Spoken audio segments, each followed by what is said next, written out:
It's easy to look back at something that failed and say, well, if only they'd done this or that instead, it would be great. Hindsight is a cruel mistress after all, and it doesn't change what's happened, but we all like to feel smug for adding our 2 pence worth. The same goes with video games too.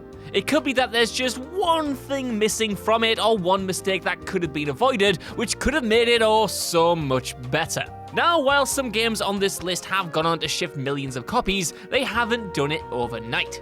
Nor are all of them flops, it's just that these little nudges here and there and the benefit of hindsight could have really helped them reach their potential earlier. I'm Josh from WhatCulture.com, and these are 10 video games that would sell millions with one simple tweak. Number 10. CUPHEAD, make co-op online too.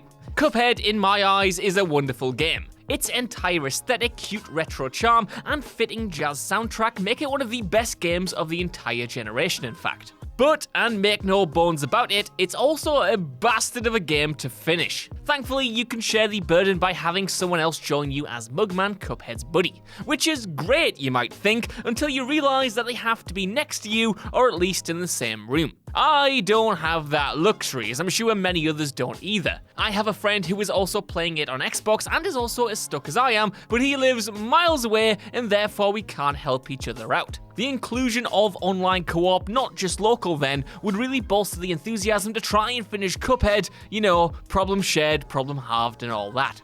Number 9, Street Fighter V, release 1 complete version. We should have all seen it coming. Capcom have been pulling this since Street Fighter 2, so this really shouldn't be a surprise. The difference is that back then, consoles weren't online and cartridges couldn't be updated, so it kinda made sense to release and re-release Street Fighters over and over again. Yet in this day of live service games and hard drive storage, updates and new characters or maps can be rolled out pretty easily. Sadly, they usually come at a price, so naturally, people are going to be wary of buying another iteration of Street Fighter when they've already splashed out for the base version. That Street Fighter V was rushed out for the esports scene was bad enough, but to make us buy long-established characters as season packs just takes the biscuit. Had they waited, and the same applies to Tekken as well by the way, and released one full game with all the characters and modes at one price, then Street Fighter V could have taken over the world. Sadly, it just managed to piss off all the die-hard fans. Number 8, Mad Max, not releasing on the same day as Metal Gear Solid. Movie franchise games are always a fine line to tread. For every Alien Isolation and Spider-Man 2, we get an E.T. the Extraterrestrial or Street Fighter the movie the game to balance it out. Mad Max, 2015's tie-in effort to the franchise that came out off the back of smash hit film Fury Road though, was lucky enough to fall into the good category. Hell, I'd even go as far to call it great. So why didn't it sell absolute gangbusters? Well, whether you love them or hate them, Metal Gear Solid games are incredibly popular. The Phantom Pain in particular had been a long time coming for fans, and was bolstered by the then recent Kojima-Konami split. It just so happened that Mad Max was also out on the exact same day, which gave it the unfortunate look of being completely overshadowed by the next title in Kojima's tactical action series. 2 open world titles, one with a legacy and one a newcomer, it was only ever going to go one way, and Max's magnum opus had to wait. Number 7, Super Mario World 2, Yoshi's Island, released sooner. Super Mario World isn't just one of the best SNES games, but one of the best games ever. Don't at me, just look at the ratings. Super Mario World 2 Yoshi's Island may not have the exact style of gameplay, shifting instead to playing as the titular green dinosaur, but it's just as charming as its predecessor. The vibrant colours, the unique egg throwing and style of platforming, it's just all there and it's all so good. It should have been a certified hit, and it also scored highly as well, garnering a lot of good reviews. So, why didn't it sell millions? Well, to put it bluntly, the future was here, back in 1995 at least, with the PlayStation coming out a year prior. Last gen was out, current gen and its 32-bit graphics and FMVs were in. Sadly, the SNES's days were numbered as players had moved on to bolder pastures. But on the bright side, it did get a Game Boy Advance port 7 years later. Number 6, Resident Evil 4, the GameCube version. Not spoiling console exclusivity early. The relationship between Capcom and Nintendo flourished in the days of the NES and SNES, before Capcom switched to the PlayStation and its disc-based media. Which isn't a bad thing to be fair, as we got Resident Evil from it, and the Sega Saturn did too, but shush. So when Nintendo announced a partnership in 2002 with Capcom to produce 5 exclusive games for the GameCube in the hopes of igniting sales for the console, people rejoiced. Amongst the 5 was the long-awaited sequel to 1999's Resident Evil 3, the surprisingly named Resident Evil 4. The hype was there, the game looked fantastic, and it's set to shift shedloads of GameCubes. There was even a limited edition RE4 console coming too. It was all looking so good. That is, until 2 months before the launch, when Capcom decided to announce that it will also be coming to the PS2.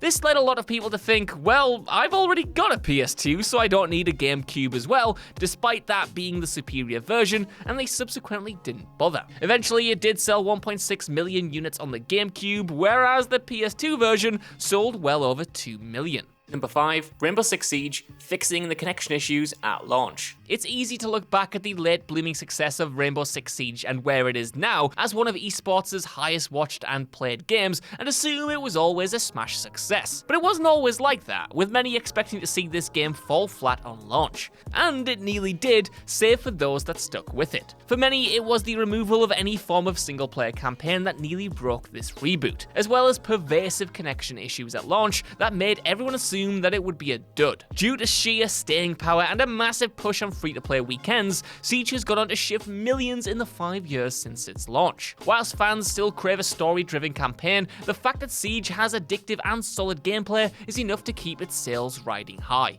Number 4, Shenmue 3, get with the times, Grandad. Shenmue 3 was always going to be divisive.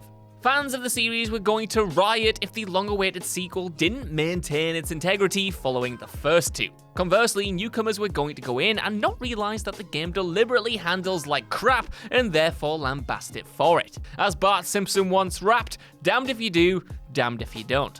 But surely that could have been some compromise from Yu Suzuki and his team in the 20 years it took to create, well, 5 if you go from the Kickstarter announcement to the game. Surely it could have retained its eccentric charm whilst not handling like a clunky mess. If Deadly Premonition could come out in between this and the last one, falling under the so bad it's good or something akin to it banner, why couldn't Shenmue 3 take a leaf out of its book?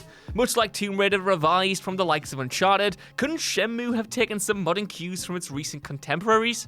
Just a thought, guys. Turns out it was too proud to do that, and we got an updated relic from the past instead. Newcomers just didn't get it, but at least the hardcore was satisfied. Well, mostly anyway.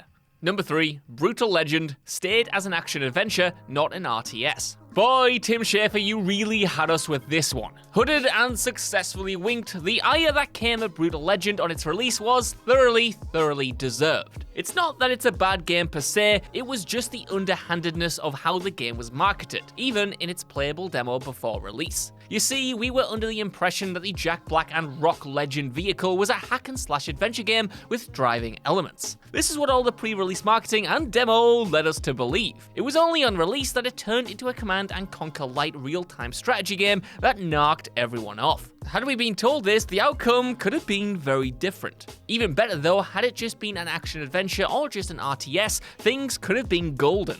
Amalgamating the two genres just put off fans of either one, because gamers are creatures of habit and loath to learn new genres without warning. Number 2, Fallout 76 not charging for single player. It seems weird to be saying this in this day and age, but here we are. No game should charge you extra for a single player campaign, even after it's released. Yet this is the state of play with Fallout 76 as Bethesda tries to double down on the mess that is this game. The quote-unquote problem with the Fallout series is that it's usually a single-person's adventure, in which you shape and mold who your wasteland wanderer turns out to be. Multiplayer should be an afterthought, a choice to lark about with your friends if you want to. Bethesda had it backwards though, by launching a broken and buggy online title, so they needed something to save it, and a single-player option could have just done that if they weren't completely greedy. This should have been available from the start, not something to charge people for after forking out for the base game, which I remind you, was not in the best of states when this was announced. Had this been there at launch, we could be telling a completely different story now. How Fallout 76 was a multifaceted great game for both single and group play, but we're not there yet, and we might never be. Number 1, Anthem, delay outside the fiscal year. BioWare already made one major misfire in Mass Effect Andromeda while producing Anthem, and nobody thought that they would make the same mistake twice. Either way, neither BioWare or EA should have pushed Anthem out before it was ready, and yet that's exactly what they did.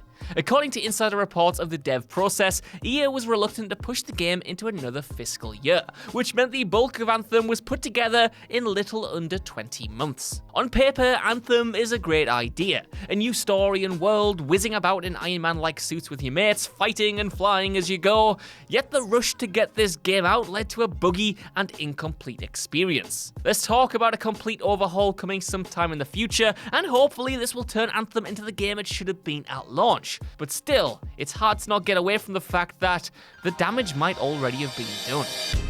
So that's our list. Want to know what you guys think down in the comments below. Do you agree that with these small tweaks, these games could have been even better and in some cases could have saved projects entirely? Either way, while you're down there, could you go to like, share, subscribe, and head over to WhatCulture.com for more lists and news like this every single day. Even if you don't though, I've been Josh. Thank you for watching, and I'll see you soon.